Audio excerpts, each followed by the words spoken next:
If you kill Americans, if you threaten Americans anywhere on earth, we will hunt you down without apology and without hesitation, and we will kill you. President Trump has also been very consistent. So now let me move to H hour. At 15:38, 3:38 p.m.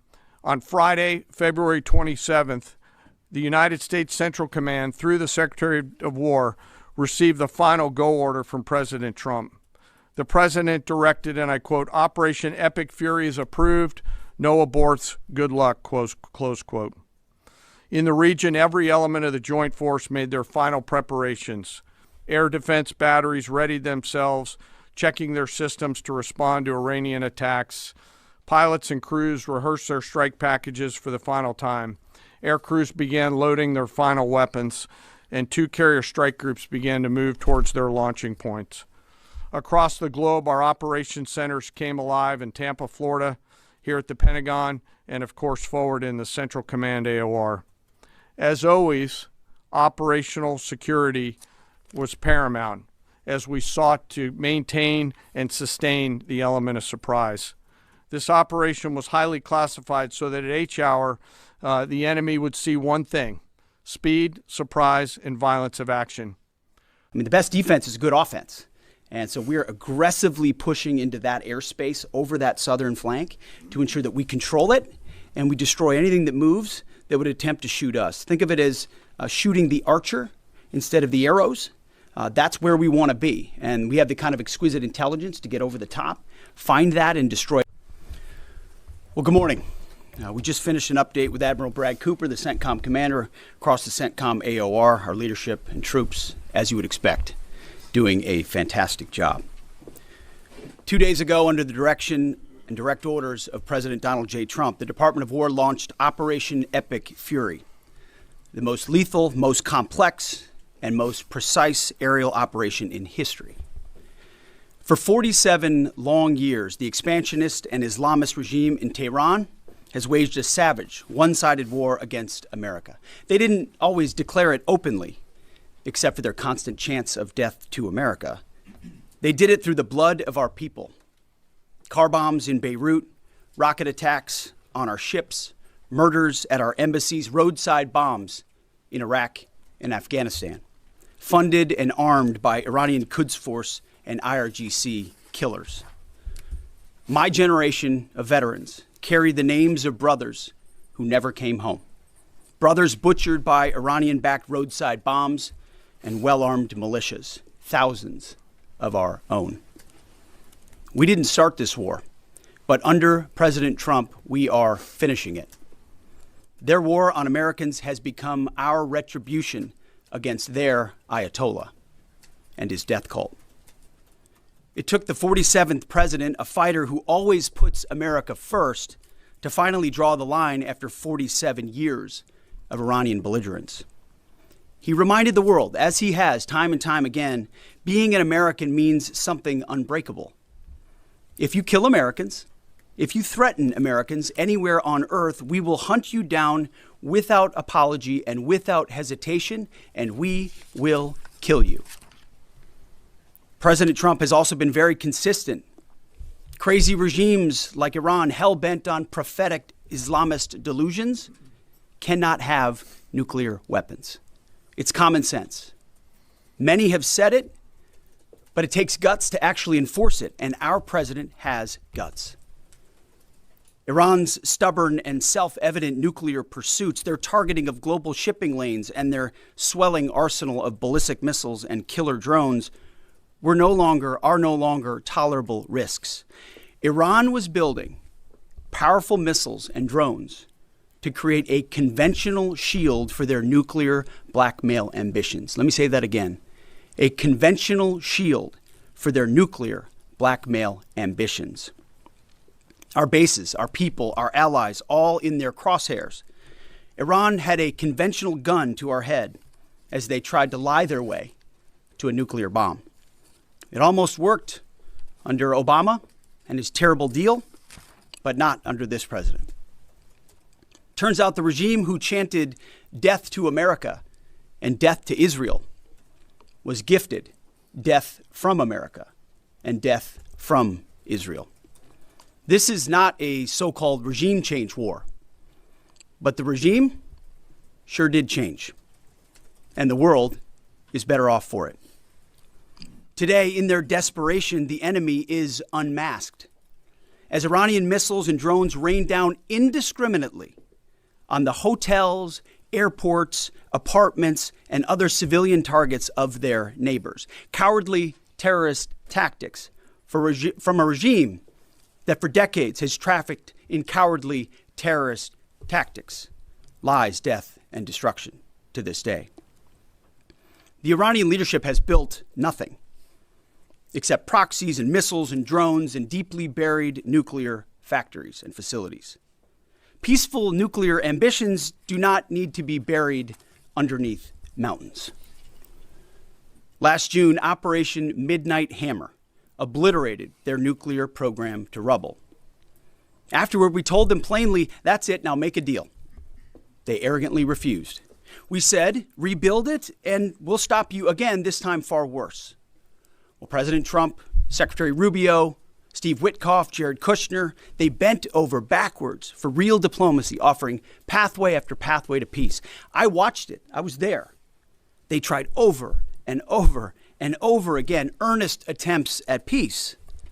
The former regime had every chance to make a peaceful and sensible deal. But Tehran was not negotiating.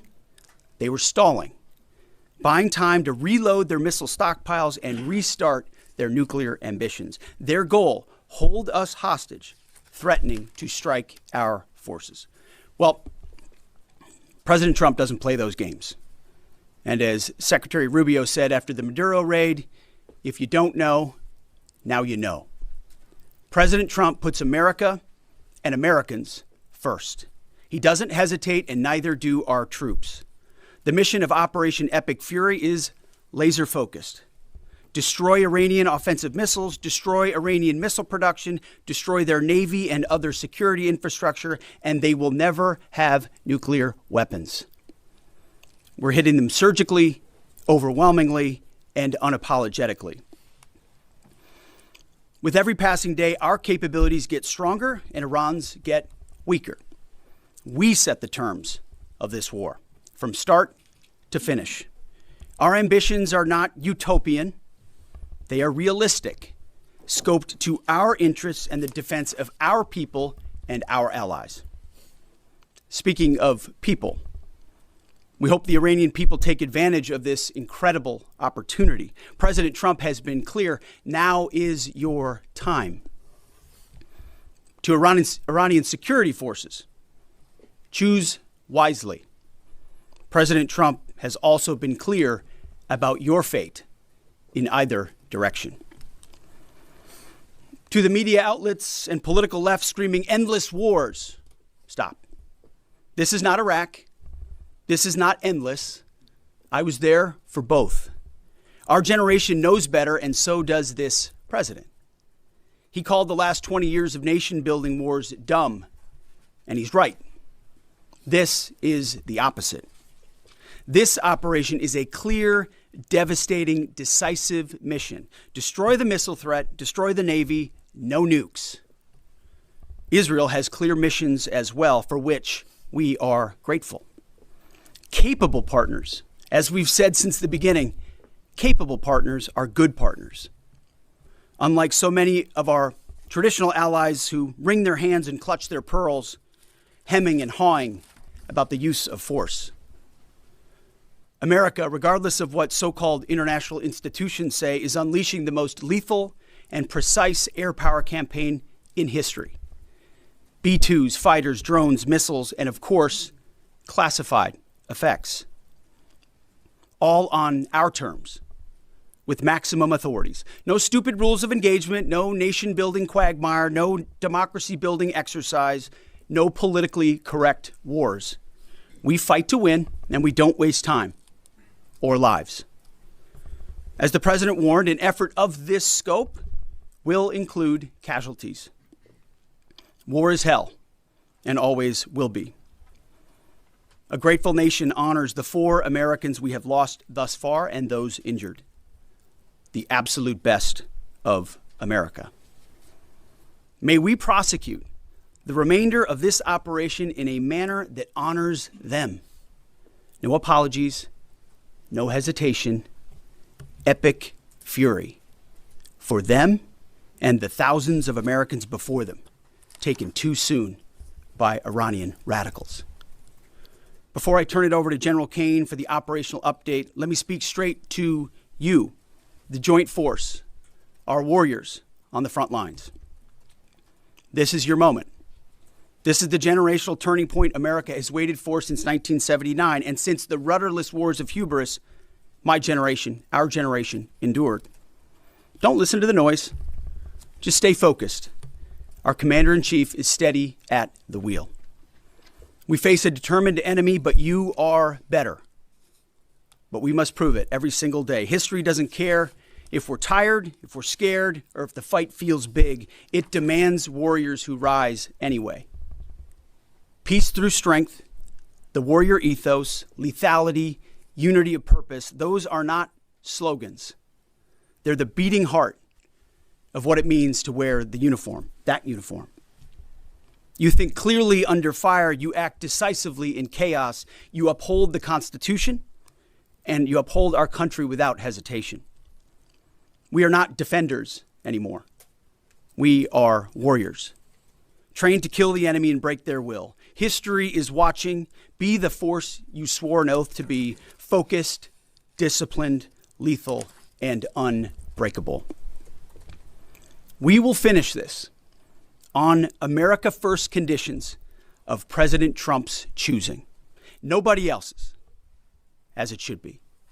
And know this above all, President Trump and I have your back, always. Through fire, through criticism, through fake news, through everything.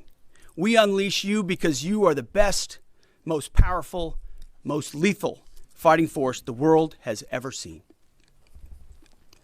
May Almighty God watch over you and his providential arms of protection extend over you.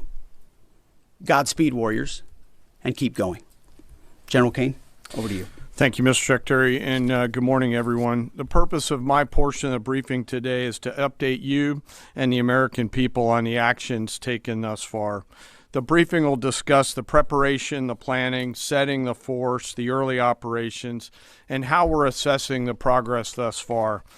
So let's get started. On Saturday, 28 February at 01:15 Eastern Standard Time, 9:45 a.m. local Tehran time, on the orders of the President of the United States, U.S. Central Command, under the command of United States Navy Admiral Brad Cooper, commenced Operation Epic Fury. As I said, I'm going to walk you through the initial phases of the operation. But first, I want to express my deep condolences and the condolences of the Joint Force to the Department of War personnel killed and wounded in actions thus far. As the Secretary said, they're heroes and represent the best of our nation has to offer. They're true examples of what selfless service means. Our deepest and heartfelt condolences are with their families, their friends, and their units. We grieve with you, and we will never forget you. Additionally, I stand here before you today grateful for each service member, planner, logistician, operator across our Joint Force, for our Department of War civilians, our intelligence community teammates, our interagency teammates who continue to stand in harm's way alongside us. I am proud of all of you as you take the fight to the enemy, and we are the best in the world at integrating, period. I want to extend my personal gratitude to the dedicated commanders and senior enlisted leaders and the enlisted members of the Joint Force who are fighting this fight across the CENTCOM AOR. In addition to Admiral Cooper and Fleet Master Chief Compton, I want to highlight a few today. U.S. Army Central Command Commander Lieutenant General Pat Frank, who, along with his team, are fighting the counter-missile and counter-drone fight. United States Navy Central Command Commander Vice Admiral Kurt Renshaw and his team, who are engaged with the Iranian Navy and projecting American naval combat power from the seas. And United States Air Force Central Command Commander Lieutenant General Derek France and his leadership team, who are crushing Iranian targets from the air. I want to highlight the support to the CENTCOM fight from other combatant commands who are directly involved with this effort, to include U.S. Spacecom, U.S. Cybercom, and U.S. EUCOM. I also want to specifically call out United States Transportation Command and U.S. STRATCOM for their contributions to this fight. We cannot project American combat power at the time and place of our choosing without both. And finally, I want to express how deeply thankful I am for the continued service and sacrifice of the entire Joint Force and their families. Their unwavering commitment and dedication are the cornerstones of this effort. So let me start with a few details. First, to be clear, as the Secretary said, this is not a single overnight operation. The military objectives that CENTCOM and the Joint Force have been tasked with will take some time to achieve, and in some cases will be difficult and gritty work. We expect to take additional losses, and as always, we will work to minimize U.S. losses. But as the Secretary said, this is major combat operations. So let me talk about the preparation and the planning. On February 28th, the full strength of America's armed forces came together in a unified purpose against a capable and determined adversary. The United States Army, Navy, Marine Corps, Air Force, Space Force, Coast Guard, and our reserve components integrated across our combatant commands and began coordinated operations with the Israeli armed forces of an unprecedented scale. As the Secretary laid out, our military objectives are clear. Our mission is to protect and defend ourselves and, together with our regional partners, prevent Iran from the ability to project power outside of its borders and be ready for follow-on actions as appropriate. Across every domain, land, air, sea, cyber, the U.S. Joint Force delivered synchronized and layered effects designed to disrupt, degrade, deny, and destroy Iran's ability to conduct and sustain combat operations. On the U.S. side, this marked the culmination of months and in some cases years of deliberate planning and refinement against this particular target set. From precision strikes against key military infrastructure to persistent intelligence and targeting integration to the close coordination of the components across vast distances, this operation again demonstrated America's reach, readiness, and professionalism, and that of our joint united force. It was historic not only in the operational scope, but in the level of joint integration displayed across every element of the joint force. And as I said earlier, this work is just beginning and will continue. So now to talk a little bit about setting the force and setting the theater. On the order of the Secretary of War over the last 30 days to reinforce deterrence and provide the President with credible options should action be required, the Joint Force began to systematically reposition assets and personnel across the region. These movements ensured that U.S. forces remained postured, protected, and ready to respond decisively for any emerging threat. This deployment included thousands of service members from all branches, hundreds of advanced 4th and 5th generation fighters, dozens of refueling tankers, the Lincoln and Ford Carrier Strike Group and their embarked air wings, sustained flow of munitions, fuel, supplies, all supported with command and control, intelligence, surveillance, and reconnaissance network. And the flow of forces continues today. In fact, Admiral Cooper will receive additional forces even today. This rapid buildup of forces demonstrated the Joint Forces' ability to adapt and project power at the time and place of our nation's choosing. I want to highlight a couple specific cases for you. The Gerald R. Ford Carrier Strike Group, which many of you know was down in the Western Hemisphere, redeployed across the Atlantic to set the theater. The ship, her crew, their families, and the entire strike group took a deep breath and, as they always do, began planning to conduct combat operations. The integrated Reserve and National Guard forces have continued to demonstrate the value of America's reserve forces, including the Wisconsin Army National Guard operating in Kuwait and Iraq, and Air National Guard units from a variety of states to include Vermont and Virginia. In the case of the Vermont Air National Guard and the 158th Fighter Wing, they were mobilized for Operation Absolute Resolve and then were tasked to take their F-35As across the Atlantic instead of going home to be prepared to support this operation. The same is with our Air National Guard and Air Force Reserve Command tanker and mobility forces, who stepped right out of their civilian jobs to deploy and to protect the region. Lastly, I want to highlight the unsung heroes of warfare, our American logisticians and sustainment force, those who quietly work every day behind the scenes to project and sustain America's combat power. Our leaders from World War II were right when they said professionals do logistics. As regional tensions rose, the Joint Force elevated our force protection measures on the order of the Secretary and repositioned discreetly civilians and non-essential personnel designed to ensure the safety and security of our joint force. By the time operations began, only essential forces remained on our bases and in theater, all ready, capable to respond. So now let me move to H hour. At 3:38 p.m. on Friday, February 27th, the United States Central Command, through the Secretary of War, received the final go order from President Trump. The president directed, and I quote, "Operation Epic Fury is approved. No aborts. Good luck," close quote. In the region, every element of the Joint Force made their final preparations. Air defense batteries readied themselves, checking their systems to respond to Iranian attacks. Pilots and crews rehearsed their strike packages for the final time. Air crews began loading their final weapons, and two carrier strike groups began to move towards their launching points. Across the globe, our operations centers came alive in Tampa, Florida, here at the Pentagon, and of course forward in the Central Command AOR. As always, operational security was paramount as we sought to maintain and sustain the element of surprise.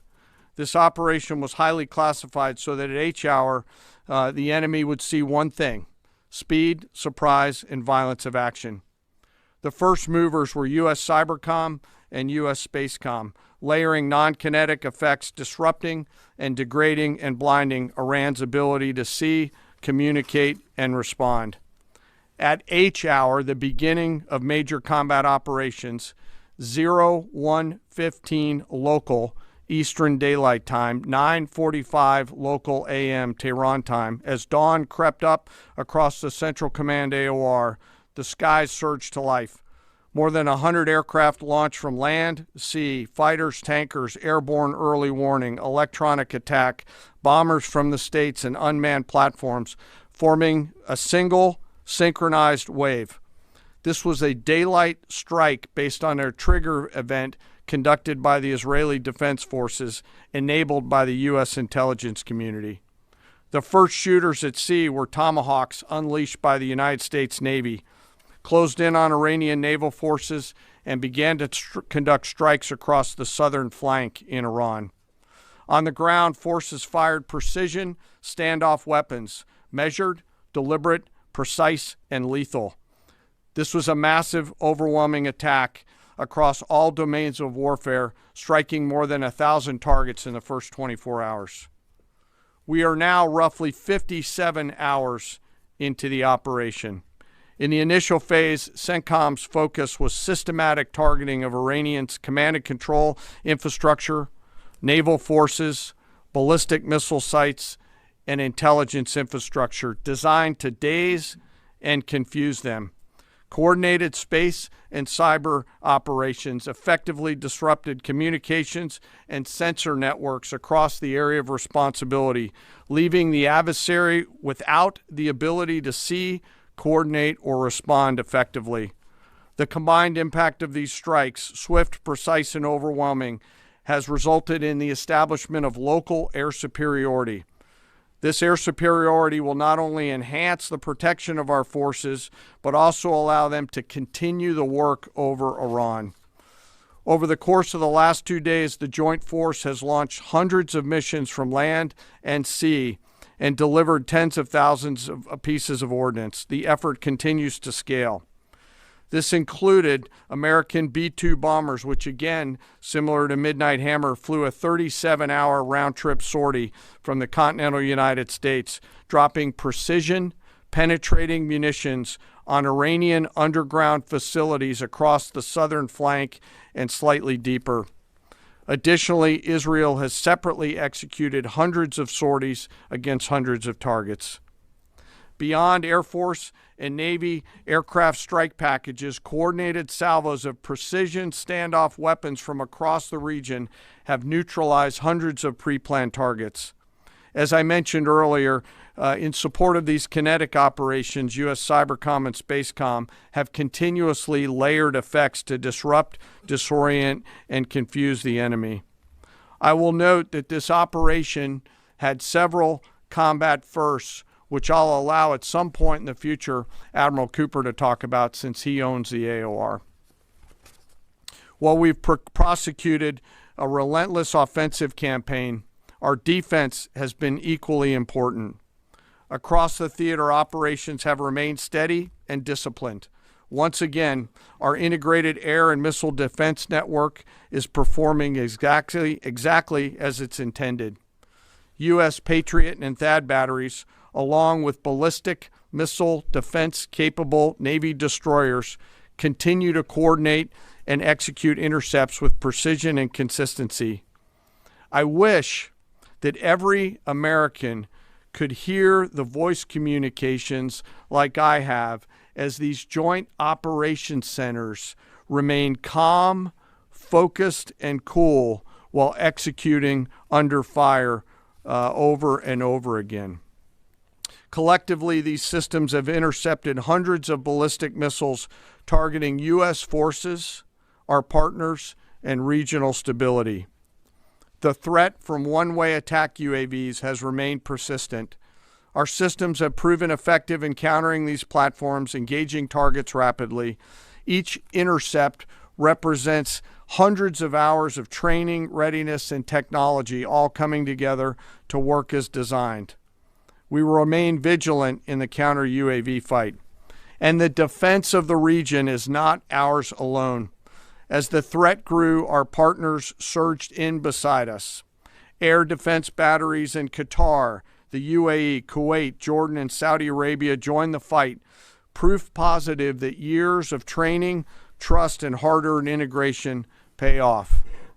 I am aware of the loss of 3 U.S. Air Force F-15Es overnight in the region.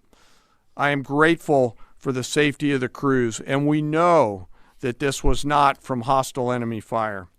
As this matter's under investigation, I'll not comment further on this.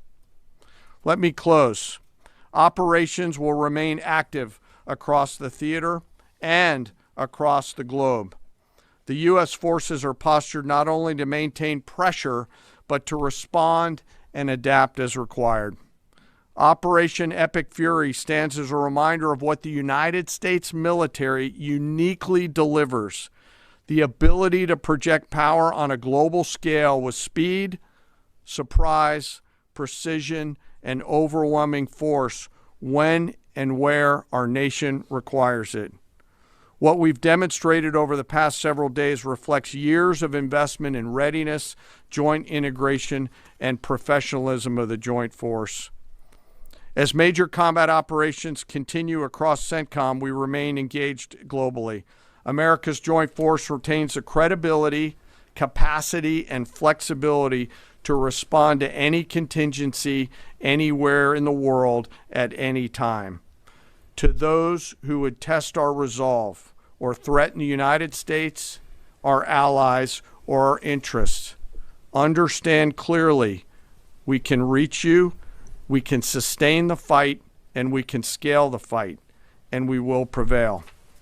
To the American people, your Joint Force remains steady, frosty, calm, and focused.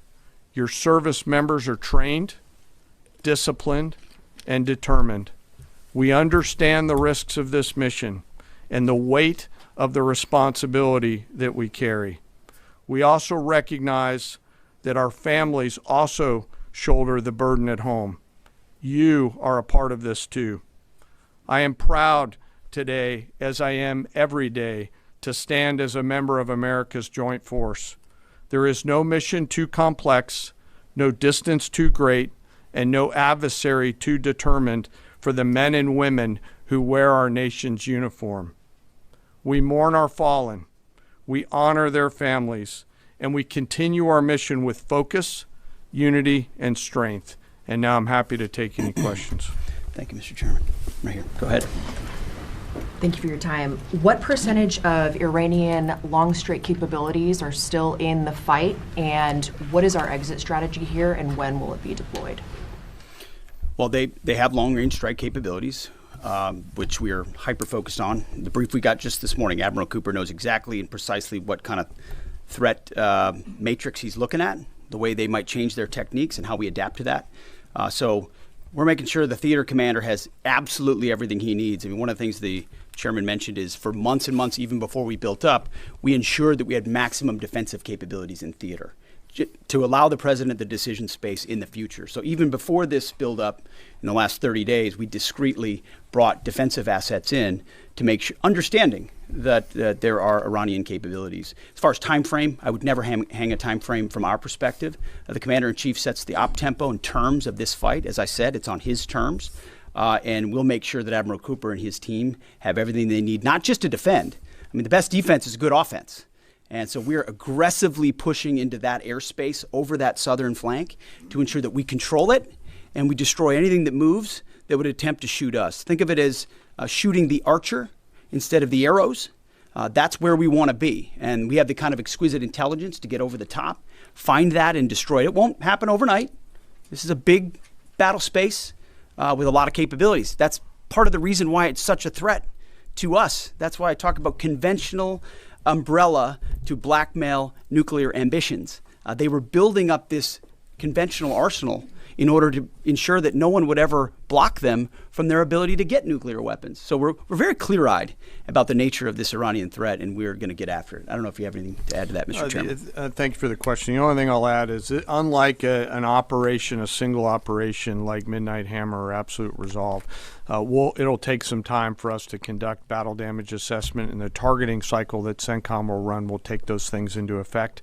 Admiral Cooper will adjust his plan and fires accordingly to ensure that we're attriting that.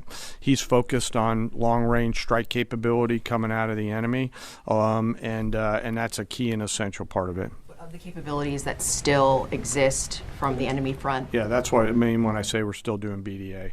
Normally we'd be able to see a singular thing and we'd assess pretty quickly. He's doing offense and assessment simultaneously, so it'll take longer for us to assess than it would in a single operation.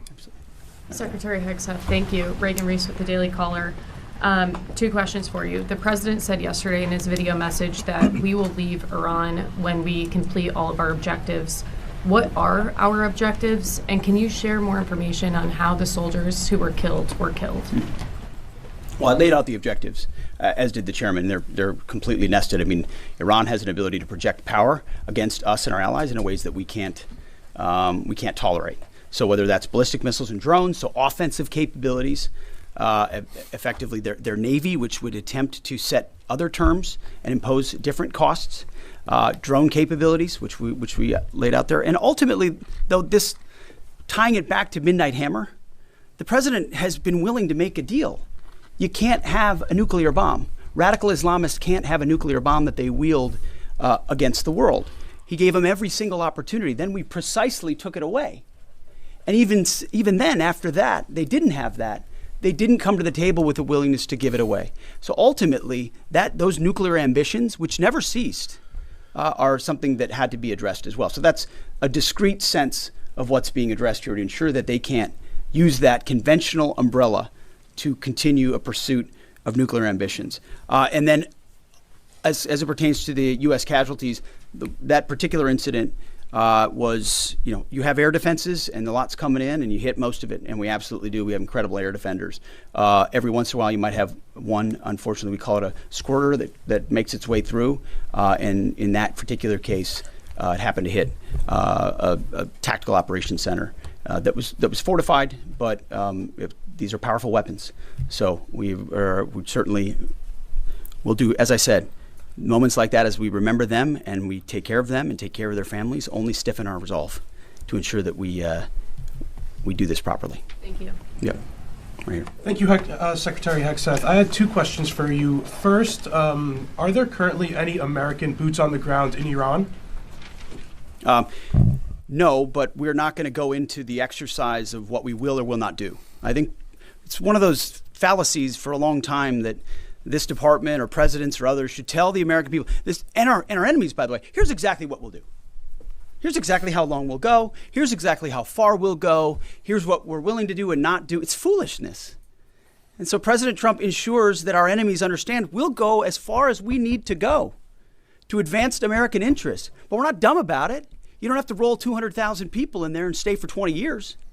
We've proven that you can achieve objectives that advance American interests without being foolish about it. Now, will we be bold about it? Are we willing to be decisive about it? Do we put months and months of planning into what kind of effects we want to achieve? Absolutely. But going forward, why in the world would we tell you, the enemy, anybody, what we will or will not do in pursuit of an objective?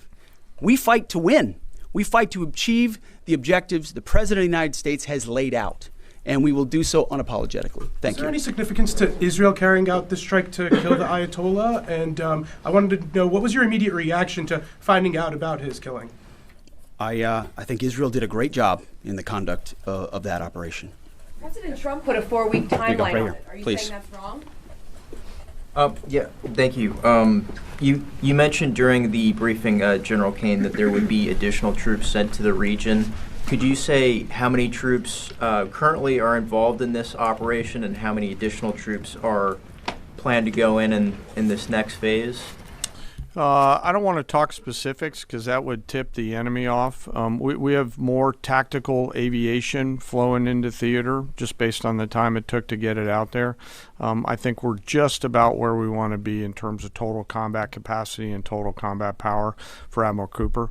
One of the things, though, that a commander, he'll consistently assess the trajectory of the campaign. Is he on or off trajectory?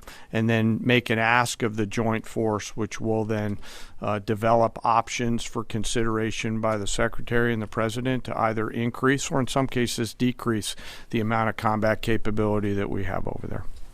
I heard the question about 4 weeks. It's the typical NBC sort of gotcha type question. President Trump has all the latitude in the world to talk about how long it may or may not take. 4 weeks, 2 weeks, 6 weeks. It could move up, it could move back. We're going to execute at his command the objectives we've set out to achieve. And what he has shown an ability to do that other presidents can't quite seem to have the aperture to do, well, I mean, Joe Biden didn't even know what he was doing, is to look for opportunities and off-ramps and escalations for the United States that creates new opportunities to execute what we need on our own timeline. So you can play games about 4 weeks, 5 weeks. He has all the latitude, and I'm glad he does, because there's no better communicator than our president expressing those things. To the Daily Mail. I've been in meetings with the president for the last 2.5 days. We know exactly where his headspace is, and he will communicate as he should exactly what he would like, and we will follow those orders. And I think everything he said on that is right down the middle. Chairman, did you have Absolutely. evidence Yes, right there. Yes, sir. Thank you. Thank you very much, Secretary. I left my hometown of Sakis in Iranian Kurdistan in 1996. Can you promise that I will be able to return home safely this year? And I have a following question too, please. I appreciate the question. I'm not here to place guarantees on that, but I think the message the president has given has been clear. To the people of Iran, this is your moment. The world was seized by these crowds. And then seized by the reality of this regime killing tens of thousands of innocent protesters. So we saw the nature of the regime yet again exposed. We saw many of the Iranian people seek a change there. This is their moment to take advantage of it, for sure. You served in Iraq and know that no American soldiers were killed in Kurdistan. The Kurdish people are very pro-American. Will you continue protect Kurdistan and Peshmerga as loyal ally of the United States. Why I'm asking this question? Because now Kurdistan is under attack by Iranian drones and by proxies in Iraq and on the region. I think I can speak to allies generally in the region who we've been in constant communication with. We have been standing shoulder to shoulder with them, and we appreciate their capabilities. Absolutely. Yes, right here. Hi, thank you. Cameron Arkin with the Daily Wire. My question is about some of the domestic threats, if any, regarding this right now. Have there been any concerns about Iranian sleeper cells, and kind of what has the Trump administration been doing to kind of monitor these Well, threats? across the interagency, in full coordination, of course, we're paying attention to any potentialities there. This is a former regime, a regime that seeks to export that ideology and try to sow terror. We're ready for that. We've seen these types of folks before, and the American people can rest assured that we're vigilant on that. Right here. Secretary, thank you. Kind of follow up on that last question. There was just this, what appears to be a terrorist attack in Austin yesterday. How does that change the operation at all? What effect does that have? And It doesn't change the operation at all, and I know the authorities are executing exactly the way they should. Secretary Higseth, and one for Chairman Kane as well. I understand, to your point here, that you don't want to broadcast everything for our adversaries to hear, but the American people also want to know what they're sending their men and women to war for.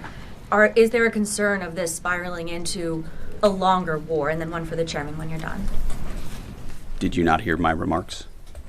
I mean, we're ensuring the mission gets accomplished, but we are very clear-eyed, as the president has been, unlike other presidents, about the foolish policies of the past that recklessly pulled us in to things that were not tethered to actual clear objectives. So we know. We have plans, we have generals, we have chairmen, we have commanders, CENTCOM commanders, Admiral Cooper, who's executing very deliberately to ensure outcomes that I laid out are accomplished. But we would never, in front of a press pool, lay out how long that may take. The mission for our warfighters, which is what matters to us, is very, very clear. And they're executing it right now violently. And just for the chairman quickly, I have one for the chairman. You said this is not a one-night operation. It will take time to achieve the goals. What would be the goal line here for you?